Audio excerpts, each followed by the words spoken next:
구렁덩덩 신선비.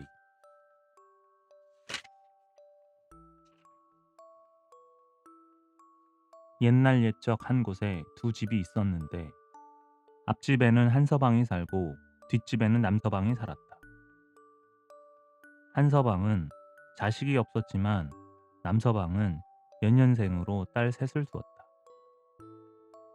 하루는 나물 뜯으러 가서 나물 뜯던 한서방의 아내가 남서방의 처를 보고 하는 말이, 새별이 엄마, 우린 왜 아이가 없을까? 하다못해 구렁이라도 하나 낳아봤으면 원이 없겠소.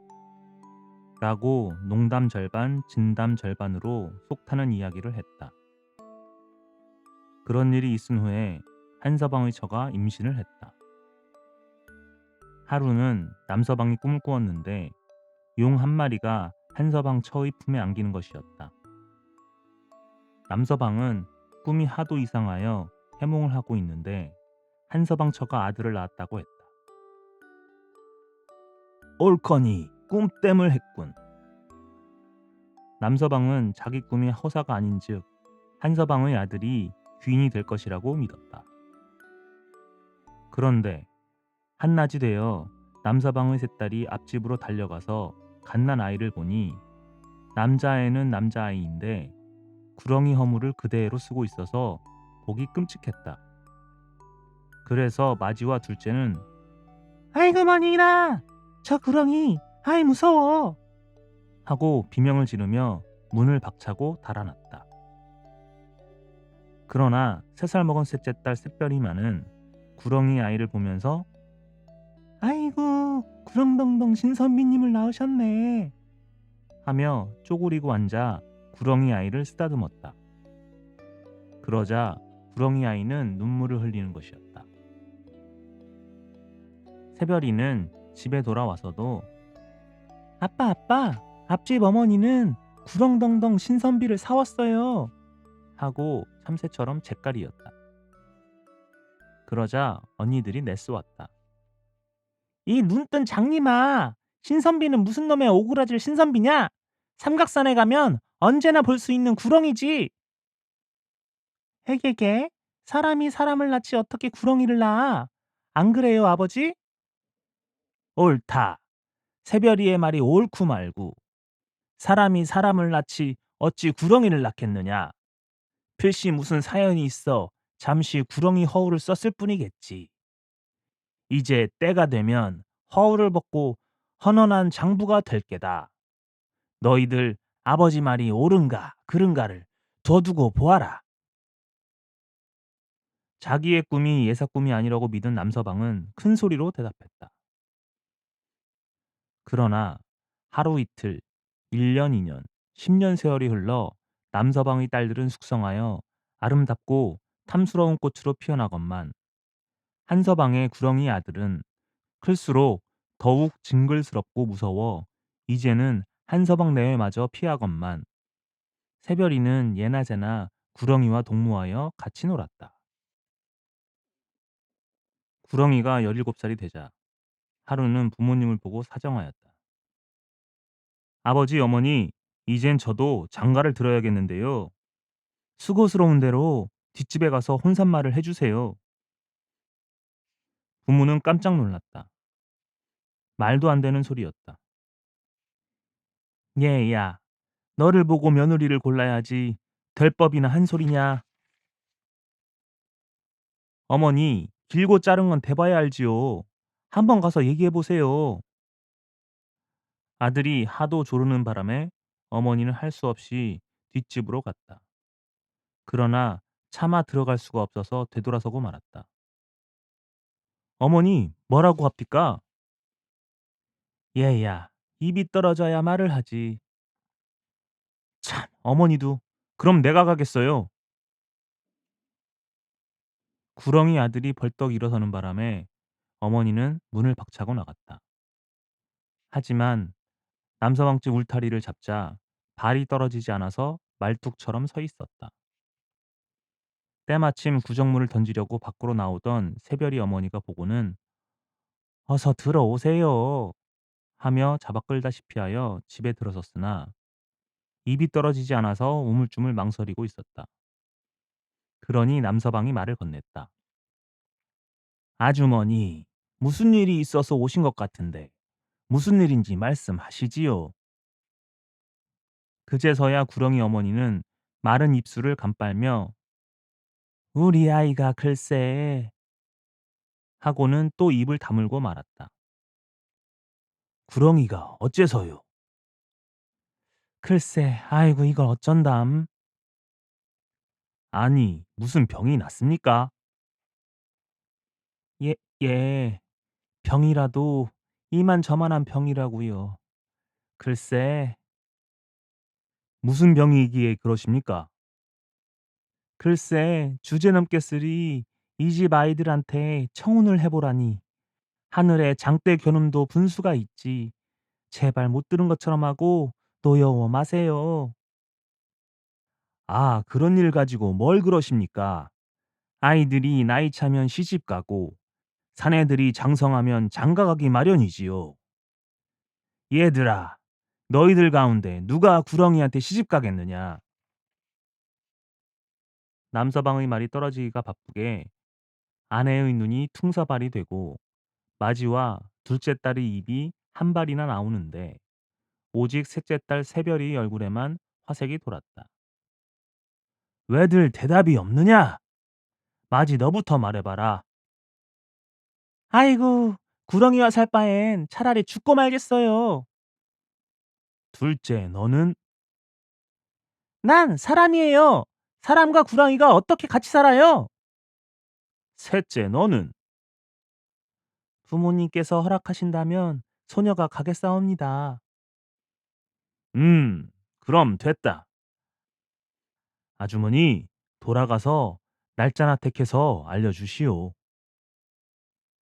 아니, 그게 정말입니까?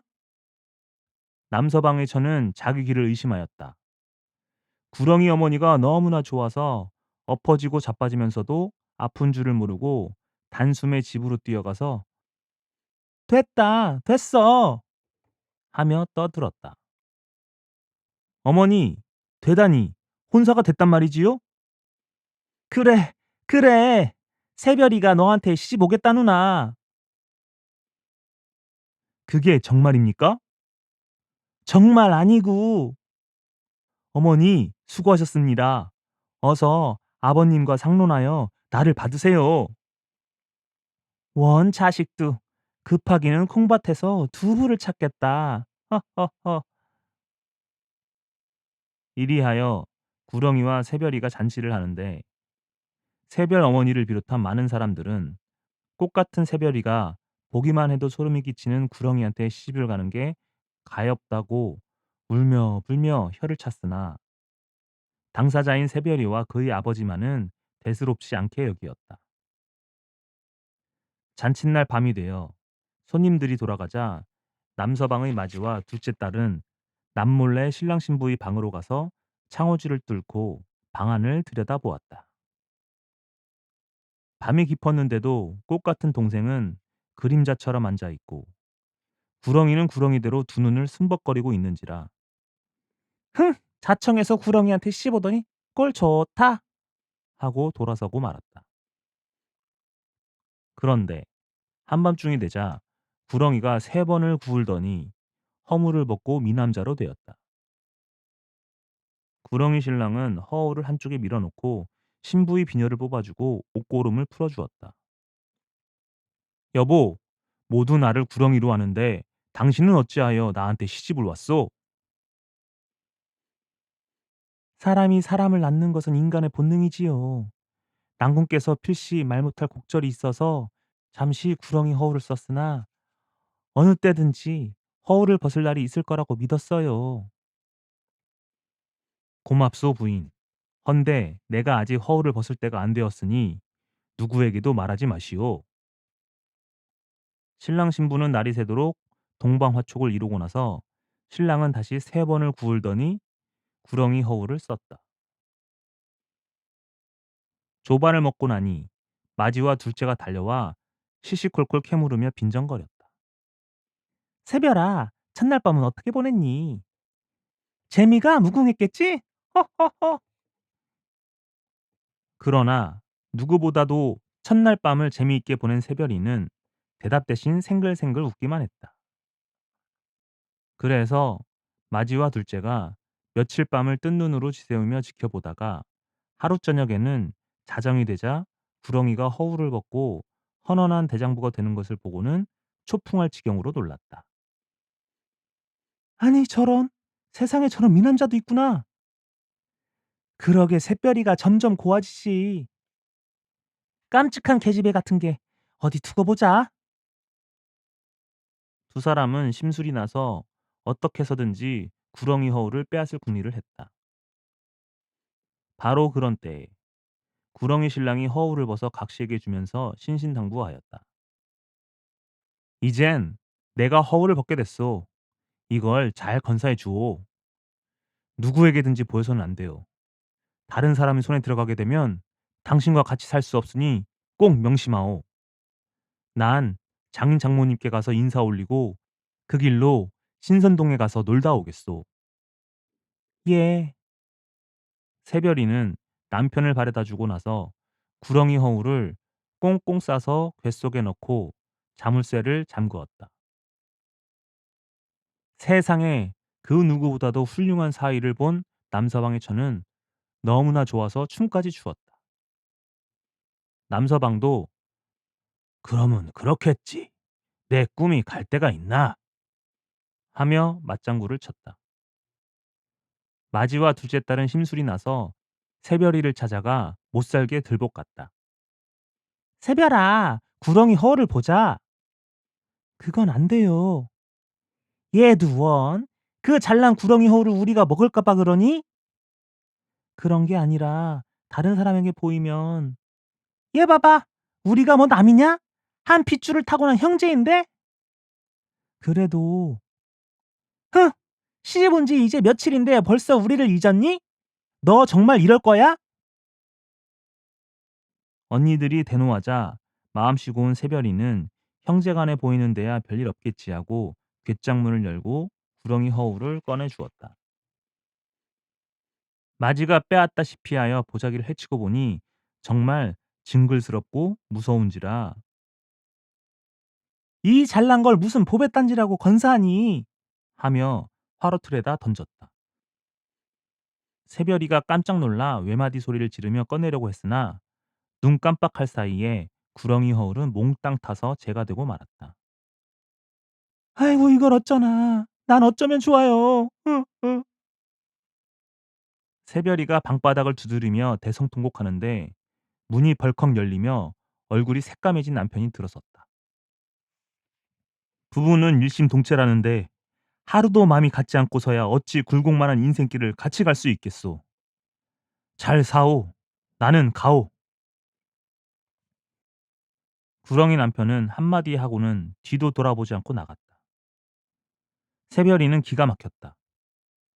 그래도 처음에는 간대루사하고 하루 이틀 기다렸으나 한 달, 두 달이 지나고 10년이 되도록 돌아오지 않았다. 그때야 언니들이 찾아와서 잘못을 빌었으나 행차 뒤의 나팔이었다. 새별이는 자기 잘못을 느끼고 남편을 찾아 떠났다. 10년이 지났으니 어디를 갔는지, 살았는지 죽었는지 행방도 모르고 정처 없는 길을 떠났다. 두루 돌아다니며 수소문을 하던 중에 남편은 예사 사람이 아니고 비범한 사람이니 신선들이 모여 산다는 선인동으로 갔음직하여 그리로 찾아갔다. 몇 날 몇 밤을 걷고 걸었던지 선인동이란 곳에 이르니 산이 험하고 물이 깊은데 온갖 꽃들이 만발한 속에 새들이 노래하고 꿀벌과 나비들이 춤을 추었다. 실로 아름다운 곳이었다. 새별이 꽃밭 속을 지나니 한 농부가 조밭에서 김을 메고 있었다. 농부님, 말씀 좀 물읍시다. 혹시 이곳에서 이러저러한 사람을 보신 적이 없으신지요? 예, 10년 전에 선인동으로 오셨지요. 아, 그래요? 지금 어디 계신지요? 그건 쉽게 못 알려줍니다. 여기 와서 이 조 씨를 다 솎아주면 알려드리지요. 새별이는 할 수 없이 조의 씨를 솎아냈다. 며칠을 매었던지 조바뀜이 끝나자 그 사람은 저기 보이는 고개에 올라서서 왼쪽으로 가면 젊은 사람이 나무를 하고 있을 겁니다. 그 사람께 물어보십시오. 라고 알려주었다. 감사해요. 새별이가 농부가 가르쳐주는 곳으로 가니 과연 한 나무꾼 총각이 웃옷을 벗어 던지고 참나무를 찍고 있었다. 그래서 이러저러한 사람이 어디 있는가고 물었더니 알려주지 말라고 했는데요. 하지만 내 일을 도와주시면 제가 가르쳐 드리지요. 라고 했다. 그러세요. 무슨 일을 할까요? 내가 숯가마 4개를 해놓고 지금 첫 가마에 나무 넣기를 시작했으니 네 가마를 다 채워주면 가르쳐 드리지요. 새별이는 소경 막대기질 하기보다 그쪽이 나을까 해서 그러세요. 하고 대답했다. 그때부터 쉼 한 번 없이 밤낮으로 나무를 해서 숯가마에 넣다 보니 곱던 손은 터지고 멍이 들었고 한 벌밖에 없는 옷은 찢기고 째지어 군데군데 살이 드러났다. 하지만 이것은 응당 자기가 받아야 할 응당한 벌이라고 생각했다. 내 가마를 다 채웠어요. 왼쪽으로 가다가 오른쪽으로 가면 신선폭포가 있습니다. 거기 가서 물으면 알 수 있습니다.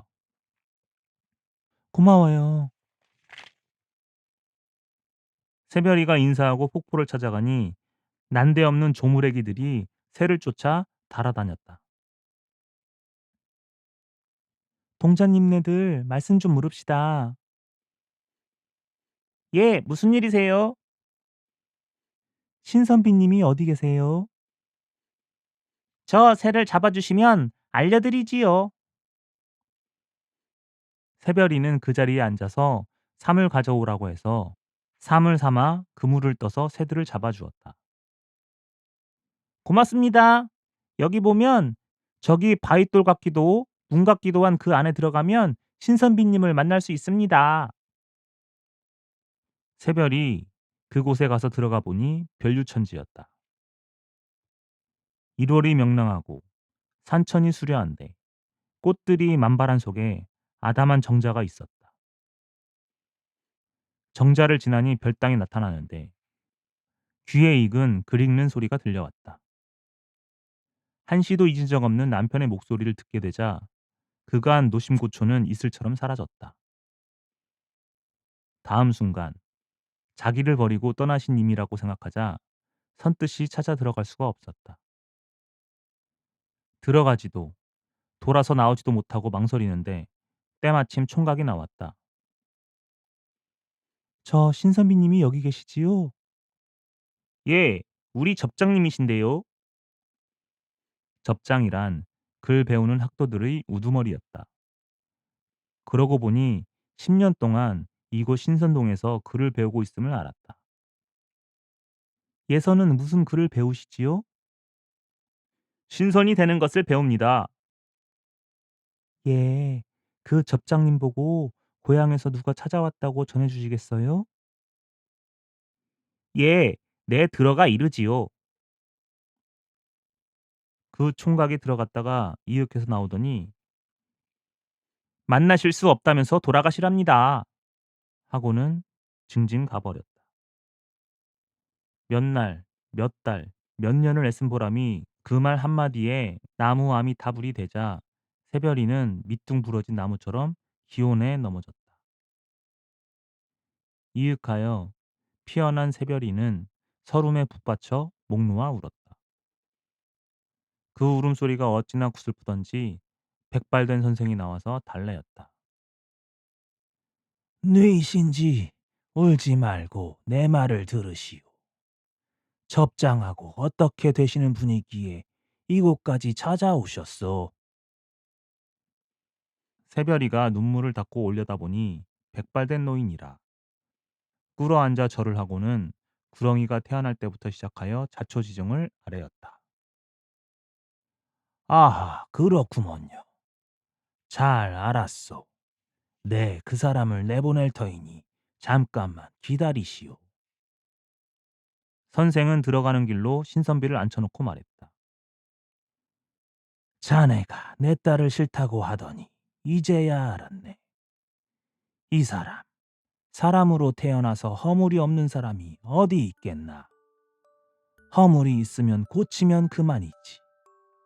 자네 처가 10년을 하루같이 자네를 그리다 천신만고를 다 겪으면서 찾아왔는데 돌아가라니 그게 어디 될 말인가. 자네 부부는 천생배필이니 어서 나가서 모셔오게. 스승님, 고맙습니다. 10년 만에 만나고 보니 무슨 말부터 해야 할지 갈피를 잡을 수 없어 두 사람은 오랫동안 말없이 바라만 보았다. 세상 사람들이 모두 나를 구렁이라고 믿게 보았는데 뭐 때문에 나를 구렁덩덩 신선비라고 했소? 구렁이었던 남편이 입을 열자 첫마디로 물었다. 다른 게 아니었고 사람이 사람을 낳지 뱀을 낳을 수 있겠사옵니까? 사람이 사람을 낳는 것은 인간의 도리이고 사람이 뱀을 낳는 것은 도리가 아니기에 믿지 않았습니다. 허나 지금도 내 몸이 뱀일 때는 어찌하겠소? 허울을 쓰셨을 때에도 믿고 사랑하였는데 허울을 벗은 지금 어찌 믿지 않겠습니까? 지난 날처럼 또 내 말을 듣지 않는다면 나는 혼자서 하늘나라로 가겠는데 두렵지 않소?